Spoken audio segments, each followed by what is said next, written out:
제가 지지난주부터 좀 다소 딱딱하고 어려운 그런 조직신학적인 주제를 가지고 설교하고 있습니다. 지지난주에는 하나님을 배웁다라는 제목으로 신학의 첫 출발이라고 할 수 있는 계시론, 삼위일체 신론에 대한 이야기를 나눴고, 지난주에는 하나님의 형상으로 창조된다의 새 창조라는 좀 긴 제목으로 구원론에 대한 내용을 나눴습니다. 오늘 오시는 하나님, 이건 종말론에 대한 이야기가 되겠습니다.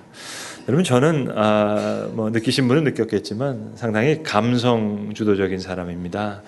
그래서 시라든지 음악이라든지 미술로 표현하는 게 더 표현하기가 쉽고, 좀 논리적으로 신학적으로 표현한다는 게 저한테 참 어려운 일입니다. 그러니까 여러분도 좀 듣기 어려우시겠지만 준비하는 제 입장에서도 좀 어렵다 하는 걸 좀 아시고 들어주시면 되겠습니다.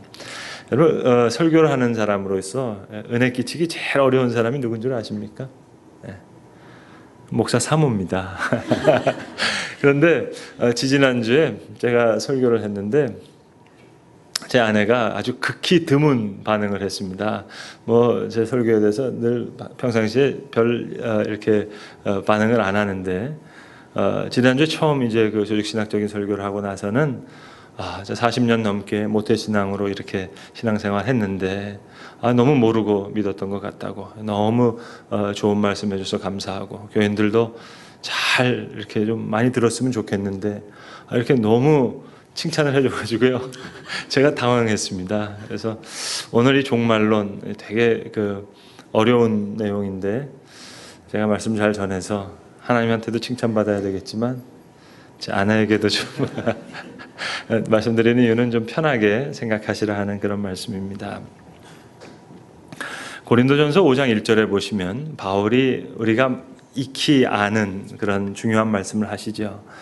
너희의 땅의 장막집이 무너지면 하늘에 예비되어 있는 집이 너희에게 덧입혀지기를 바란다, 이렇게 얘기합니다. 근데 여러분, 이게 상식적으로 생각해 보면 좀 말이 안 되거든요. 우리가 옷을 벗고 입는 것이 어떻게 집을 벗고 입을 수 있냐는 얘기입니다. 이게 설명이 잘 안 됩니다. 그러면 이걸 설명할 수 있는, 이걸 좀 해결하고 싶단 말입니다. 설명할 수 있는 방법은 뭔가 하니, 오늘 이제 본문을 제가 설명하면서 나중에 말씀드리겠습니다만, 오늘 계시록 이 22장에 있는 말씀은 창세기에 나오는 말씀과 에코, 메아리를 이루는 거거든요. 그러니까 창세기에 아담이 범죄한 후에 생명나무가 이렇게 그룹과 도는 불칼에 지금 닫혀져 있었던 그 장면이 지금 여기서 다시 지금 메아리 치는 겁니다. 그러니까 그런 에코가 되는 거거든요. 마찬가지로 바울이 이야기했던, 바울은 랍비 중에 랍비니까요, 바리새인 중에 바리새인이니까, 그 창세기에 나오는 아담이 범죄한 후에 가죽옷을 입혔던 그 장면을 지금 다시 연상해서 에코하는 것으로, 메아리 치는 것으로, 그렇게 고린도전서 5장을 읽으면 이게 해석이 됩니다. 그러니까 유대 랍비들이 이제 그때 사람들을 가르쳤던 문서들을 보시면 지금도 많은 문서들이 남아 있는데, 창세기에 아담이 범죄한 내용을 랍비들은 어떻게 설명하는가 하니, 범죄하기 전에는 하나님의 형상으로 지음받았기 때문에 아담이 빛의 옷을 입고 있었다, 그렇게 얘기합니다. 근데 범죄한 후에 빛의 옷을 잃게 된 거예요. 그래서 그 부끄러움을 가리기 위해서 하나님께서 아담과 하와에게 가죽 옷을 지어 입혀서 그 부끄러움을 이제 감춰 주셨다 하는 얘기입니다. 그러니까 바울이 그 생각을 하는 거예요. 그러니까 우리의 장막집이 무너지면, 가죽으로 지은 장막이 무너지면 그 수치가 이제 없어지고 하늘에 있는 하나님께서 예비하신 그 집이 다시 덧입혀지게 될 것이다. 그러니까 창세기의 내용을 다시 에코해서 메아리쳐서 하는 내용이죠. 그러니까 이 구원을 어떻게 설명하는가 하니, 바울이 설명하는 구원입니다. 히브리어에 가죽이라는 말은 오르입니다. 그리고 빛이란 말도 오르입니다. 알파벳이 좀 다릅니다. 하나는 알레프로 시작하고 하나는 아인으로 시작하는데 듣기에는 똑같이 들리는 거예요. 그러니까 워드 플레이를 하는 거죠. 그러니까 오르, 빛의 옷을 잃어버리고 다시 오르, 가죽옷을 입혔어요.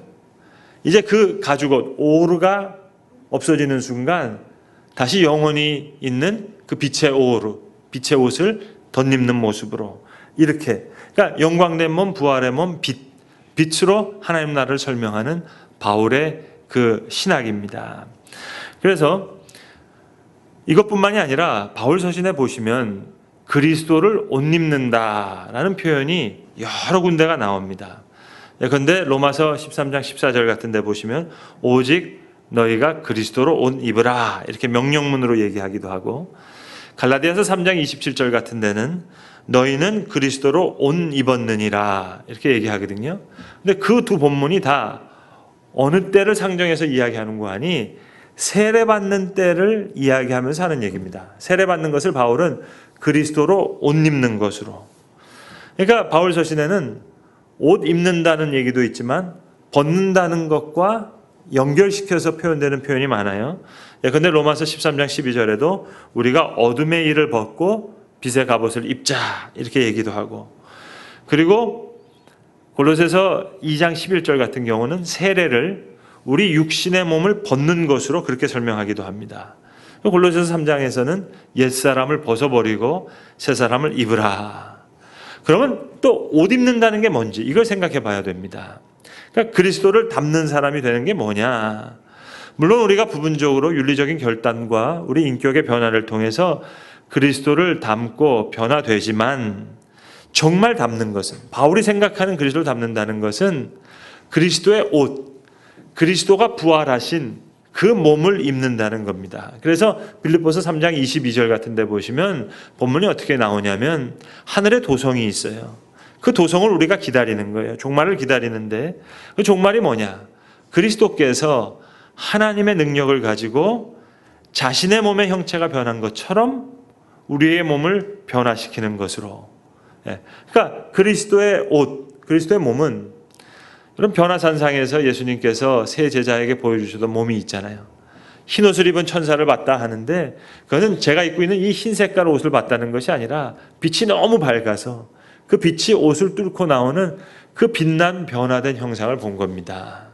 그러니까 모세가 시내산에 십계명을 받으러 올라갔었을 때 하나님을 대면하고 나서 얼굴이 너무 환하게 부시는 거예요. 사람들이 도저히 볼 수가 없었어요. 그래서 모세의 얼굴을 수건으로 싸매는 장면이 있지 않습니까? 그러니까 요한계시록에서도 새하늘과 새 땅을 빛으로 설명하는 거예요. 생명수와 유리바다와 그 땅에 빛난 영광이 창에 비친다. 빛으로 오시는 겁니다.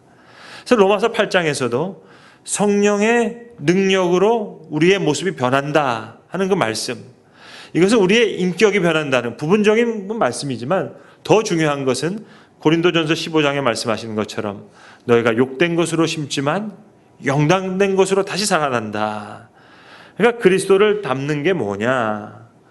바울은 여러 가지로 얘기하지만 물론 윤리적인 결단과 변화 그것도 있습니다만 더 근본적인 것은 정말 그리스도가 부활하신 그 몸을 입는 것으로. 그래서 세례를 이야기할 때도 너희가 그리스도로 옷 입었느니라 이렇게 옷처럼 이야기하는 거예요.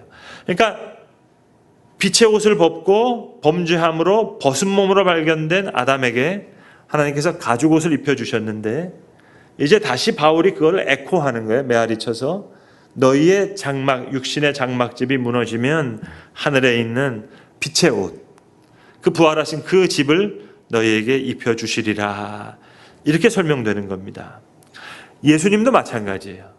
예수님도 복음서에서 사랑하는 제자들에게 종말을 어떻게 설명하셨는가 하니 너희가 내 나라에 있어 내 상에 먹고 마시며 또는 보좌에 앉아 이스라엘 12지파를 다스리게 하노라 이렇게 말씀합니다.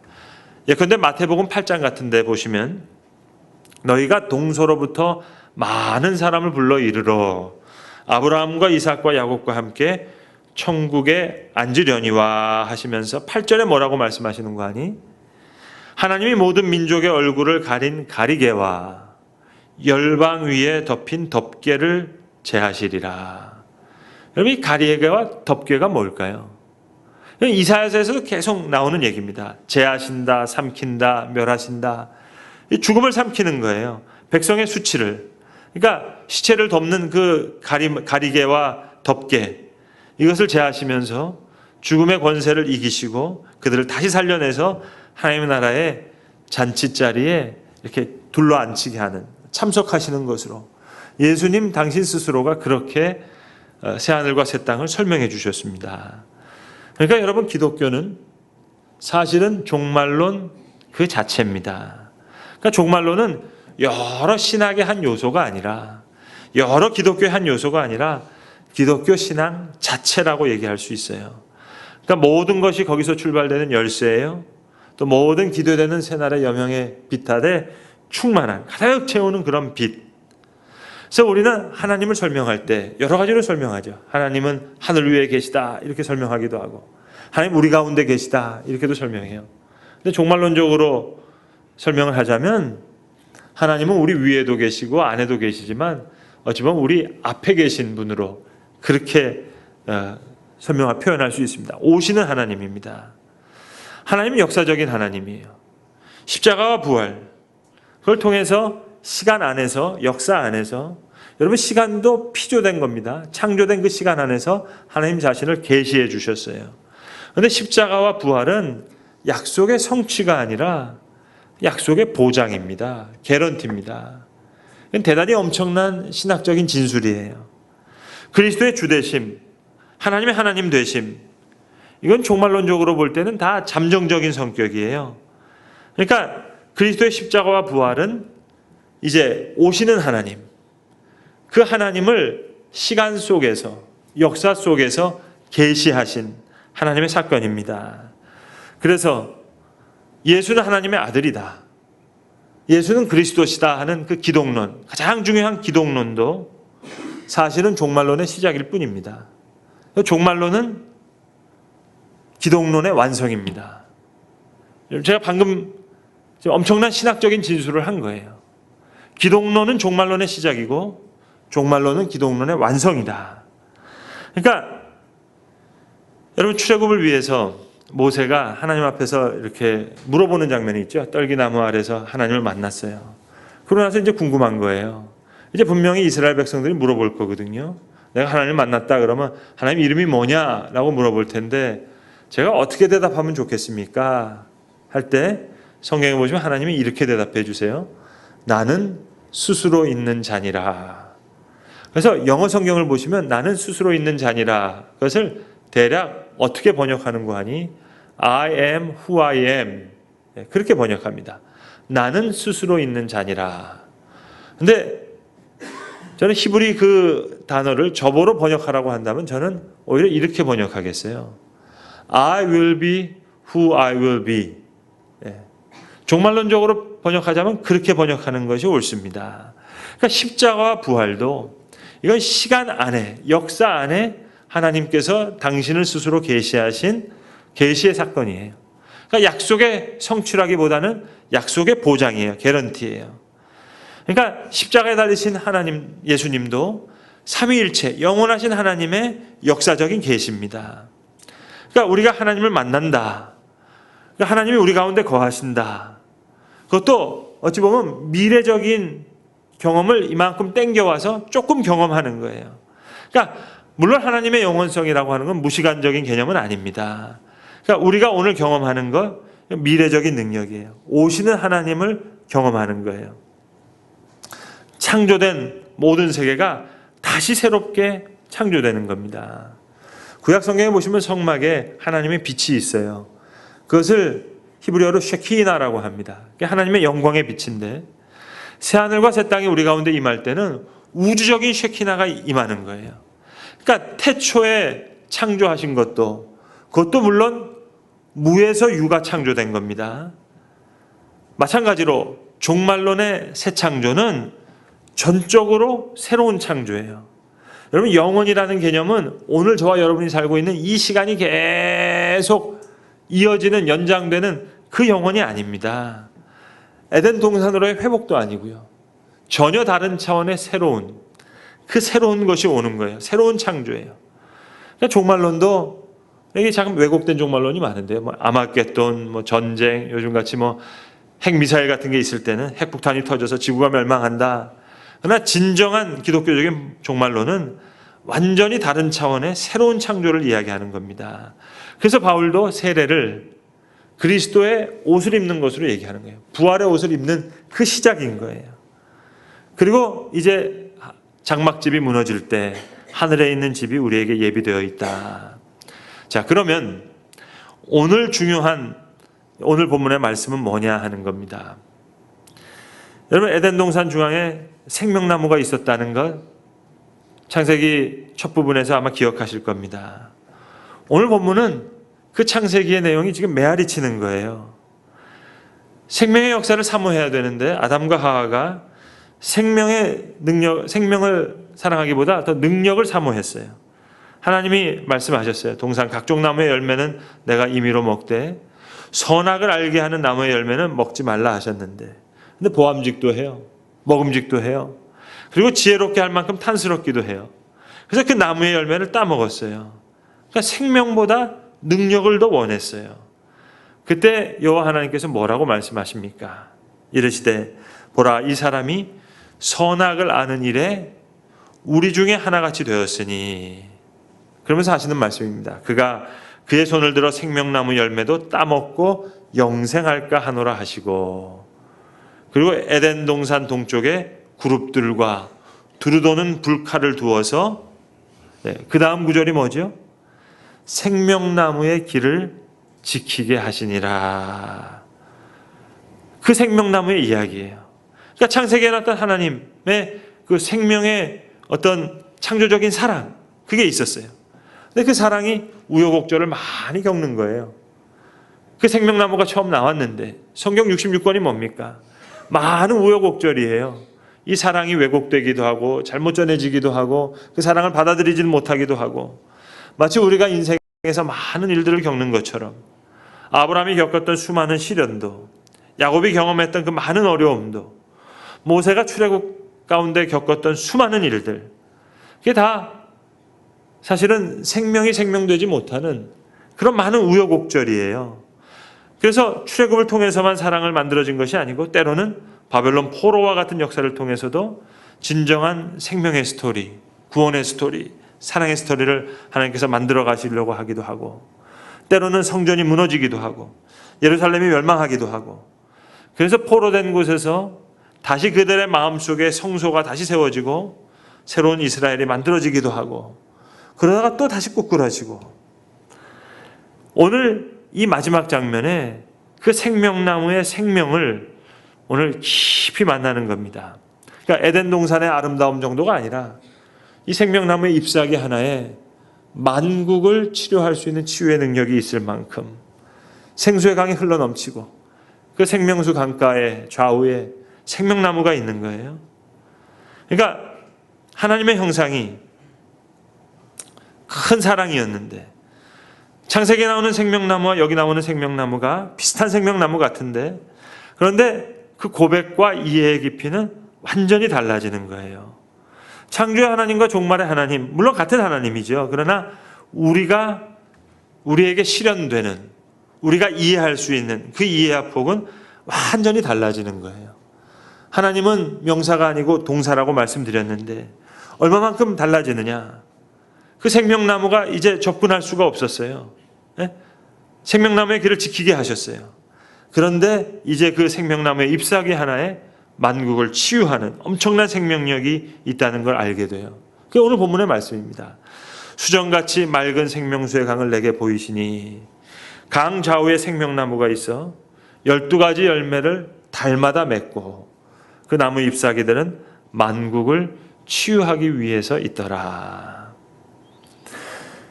여러분, 마지막 개념이 하나 남아 있는데요. 종말을 설명하기 위해서는 시간을 다시 이해하셔야 돼요. 제일 중요한 개념이 시간이거든요. 근데 제가 어렵더라도 좀 설명해 볼게요.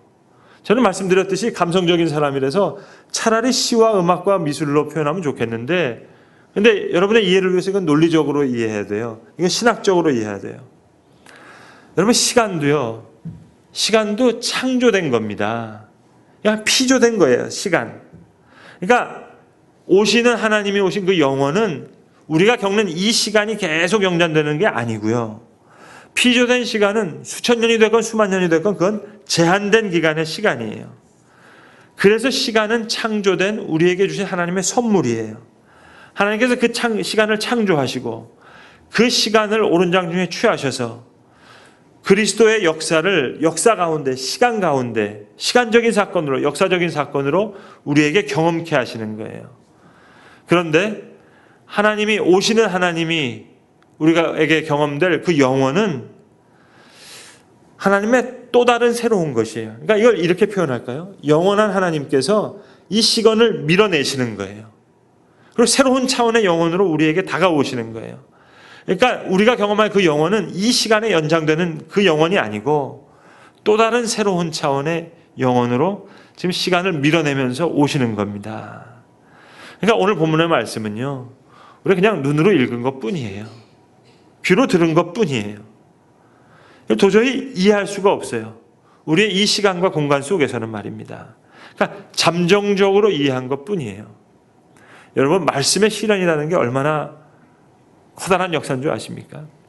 전 장례 집전을 할 때요, 늘 제가 하는 게 있습니다. 뜨거운 유골이 있으면 유골을 한 줌에 쥐고 제가 이렇게 유족들한테 얘기해요. 하나님께서 분명히 말씀하셨습니다. 너희는 흙이니 흙으로 돌아갈지라.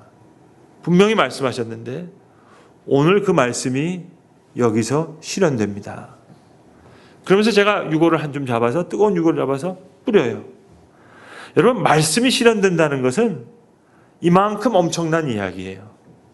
지금 이 차원에서 이해될 수 있는 게 아니에요. 완전히 다른 차원에서 이해되는 거예요. 그것이 말씀이 실현되는 거예요. 그러니까 창조된 시간 속에서는, 이 시간 속에서 우리의 고백도, 오시는 하나님의 고백은 다 잠정적일 수밖에 없는 거예요. 그러니까 오시는 하나님 속에서 진정으로 복음이 실현되는 거예요. 그 전까지는 모든 게 다 잠정적인 거예요. 제가 좀 위험한 발언을 할까요? 십자가에 대한 고백도, 부활에 대한 고백마저도 사실은 잠정적인 거예요. 제가 방금 지금 실로 엄청난 신학적인 진술을 한 거예요. 십자가와 부활이 잠정적이다 할 만큼 종말론은 중요한 거예요. 그래서 예수는 하나님의 아들이다, 예수는 그리스도시다 하는 그 기독론도 종말론의 시작일 뿐이에요. 그러니까 오시는 하나님을 만날 때 오늘 이 말씀이 실현되는 겁니다. 그러니까 수정같이 맑은 생명수의 강을 내게 보이시니 강 좌우에 생명나무가 있고 12가지 열매를 맺되 달마다 열매를 맺고 그 나무 잎사귀에 이들은 만국을 치료하기 위해 있더라. 이 말씀이나 하나님은 나의 온전한 주님이십니다. 그리스도께서 나를 사랑하십니다. 이런 모든 잠정적인 고백들이 이때 실현되는 거예요. 에덴 동산의 회복도 아니고 창조의 시간 속에 우리가 고백했던 시간적인 고백, 역사적인 고백이 이제 새로운 영혼 속에서 실현되는 겁니다. 여러분, 지혜란 다른 게 아닙니다. 끝을 아는 겁니다. 제가 성도 예수소망교회를 개척하면서 7가지 목회를, 원리를 세웠는데요. 이건 2010년에 제가 교회를 개척하면서 훨씬 전에 2009년에 이미 이렇게 마음 먹고, 그리고 동영상을 만들어서 이미 홈페이지에 가서 보시면 그때 8년 전에 만든 동영상 그대로입니다.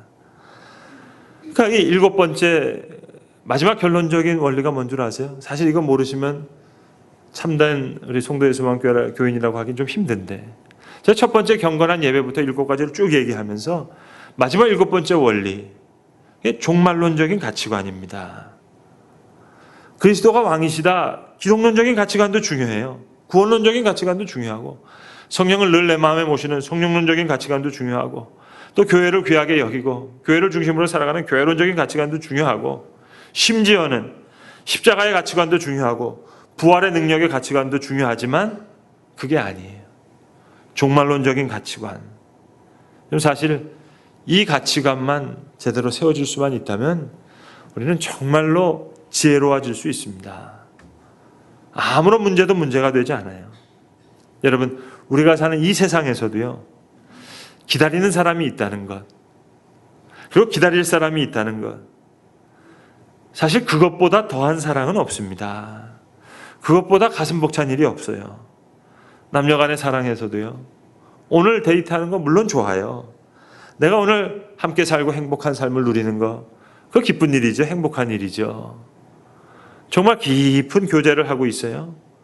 그러나 정말 사랑은 기다리는 사람이 있고 기다릴 사람이 있다는 거예요. 그게 정말 사랑이에요. 하물며 여러분 인간의 사랑도 이와 같을진데 하나님의 사랑, 바로 오시는 하나님, 거기에 가장 진한 사랑이 있는 거예요. 기다리시는 하나님, 아니 우리에게 오시는 하나님, 우리가 기다릴 하나님, 여기에 우리의 믿음이 믿음되고 소망이 소망되고 또 사랑이 사랑되는 그런 근거가 있는 겁니다. 그래서 오늘 우리가 이 시간 속에 성령의 도우심과 감화 감동의 역사 가운데 고백하는 거예요. 주는 그리스도시다, 하나님은 영원하시다 고백하지만 그것도 다 잠정적인 거라니까요. 오시는 하나님을 만나는 그 순간 우리의 잠정적인 고백들이 실제로 말씀도 다 실현되는 거예요. 완전히 다른 거예요. 그러니까 뭐 성공, 번영, 행복, 그 즐거움 그 정도가 아니죠. 또 다른 새로운 영혼, 이 시간을 밀어내시고 영혼으로 우리에게 오시는 또 다른 새 창조. 그래서 우리 지난주에 하나님의 형상으로 창조된 그 성경의 첫 이야기를 봤는데 하나님께서 당신을 스스로 계시하신 말씀으로 계시하는 이 성경은 이렇게 끝나는 겁니다. 내가 진실로 오리라. 아멘. 주 예수여 어서 오시옵소서. 십자가에 대한 고백도 부활에 대한 고백도 이때 실현되는 거예요. 그래서 바라는 겁니다. 주 예수여 어서 오시옵소서. 이 고백 속에, 이 기다리시는 하나님 속에, 오시는 하나님 속에 우리의 믿음도 믿음되고 소망도 소망되고 사랑도 사랑되는 것입니다. 기도하겠습니다. 아버지 하나님, 창조된 시간 속에 또 이 선물의 역사 속에 하나님의 사랑을 시간 속에 계시하신 그리스도의 그 역사적인 은혜를 감사합니다. 그리고 이 시간을 주인 삼으실 뿐만 아니라 이 시간을 밀어내시면서 그 선물 속에, 시간의 선물 속에 고백했던 그 고백을 실현시키시기 위해서 다시 영원으로 우리에게 새롭게 오시는 그 하나님을 바라보며 더 큰 은혜 가운데 살아가는 성령의 사람들 되게 하여 주시옵소서. 우리 주 예수 그리스도의 이름으로 기도합니다. 아멘.